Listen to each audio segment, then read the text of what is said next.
Hello everyone, my name is Joe and I'm the Operations Director here at RocketMill, and today I'm here to ask you, how are you managing complexity? And so with the first slide of my very first forefront, I thought I might start with something that I really hate.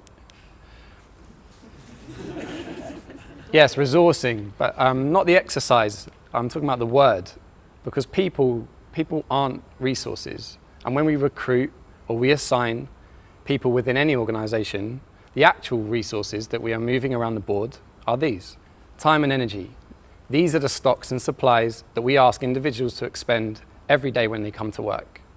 And to explore how these resources are spent and how it impacts business performance, I wanted to introduce you to two concepts: complexity and complicatedness. And so we begin with complexity. And by this, I mean the new world order, how things are, the ever-evolving set of conditions that your business needs to satisfy to attract and retain customers, to grow and to stay profitable. It's complex problems like personalization, standardization, speed, business efficiency, and as Tom's talked about, brand conscientiousness. It is a reality driven by external factors like competition, new technology, politics, and globalization. Some examples of complexity: legal changes like GDPR, new commerce platforms like Instagram checkout, algorithm changes, software updates, entirely new currencies like Facebook Libra. Complexity cannot be solved, only managed. Which brings us along to complicatedness, a term coined by the Boston Consulting Group. I like the fact it's even hard to say, really. And so this is the organizational solutions that we use to try to respond to these complex problems. It's departments, rules, procedures, managers of managers, meetings, scorecards. You get the idea.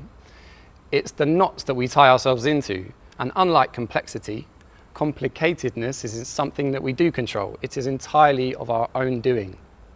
Examples of complicatedness that we are all familiar with would be siloed data, multiple levels of sign-off, trying to make a change to a website.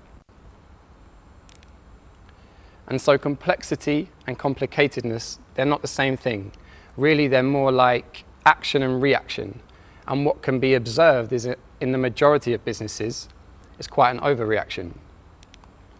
So Boston Consulting Group, they actually analysed 100 companies in the US and Western Europe and discovered that over the last 60 years, business complexity had increased by a factor of 6. Operational complicatedness, well, that had increased by almost 6 times that amount over the same period. Pretty striking, and evidence as if we needed it that humanly we tend to overcomplicate things. And so with this in mind, we return to our resources, time and energy, because all of this complicatedness, it exacts a heavy toll. It greatly hinders productivity because there's so much work to be done before any work can be done. And beyond the human impact of morale and your enthusiasm, it can have grave consequences for your business because you can't win the next innovation cycle if you're working so damn hard in the current one. Amazon CEO Jeff Bezos famously said that obsessing over customer experience is the only long-term defensible competitive advantage. And so as you waste your resources grappling with your own complicatedness, you leave the door open, and through it, your competitors will come. Consider this: why is it that one bank I can open an account in 4 hours, elsewhere it takes me 4 days? How is it that a whole generation could go from not telling you who made their thermostat, even where their thermostat is, to their thermostat learning who they were? Why is it that selling one universally comfortable mattress so successfully subverted the try it and see it model? And Reed Hastings, the founder of Netflix, well, that began with a bad customer experience. He got annoyed that he was being charged late fees by his local video rental store. And so I put forth that the reason for all of this is misfocus. It's misspent time and energy.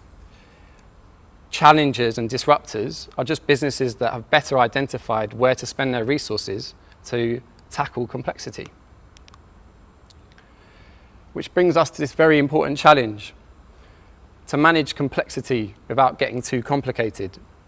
This is the exercise of trying to simplify the day-to-day, to create space for original thinking, creativity, to meet complexity head-on, to surprise and delight customers. Because if you don't, somebody else will. And this starts with getting in the trenches, observing how your business really works. Leaders have a substantial impact on how complicated their business is, yet they tend to operate outside of the rules. So they don't really recognize how the system saps the resources they need to stay ahead, to change the game. Often, how they think things are done is quite different to how it really goes. Now, there is obviously a lot to this, but today I thought I would give you the 3 things I am always looking out for in my role here at RocketMill. And the first is an obvious one, but I challenge you to look around your business, your department, or your team, and tell me that you don't see duplicated effort.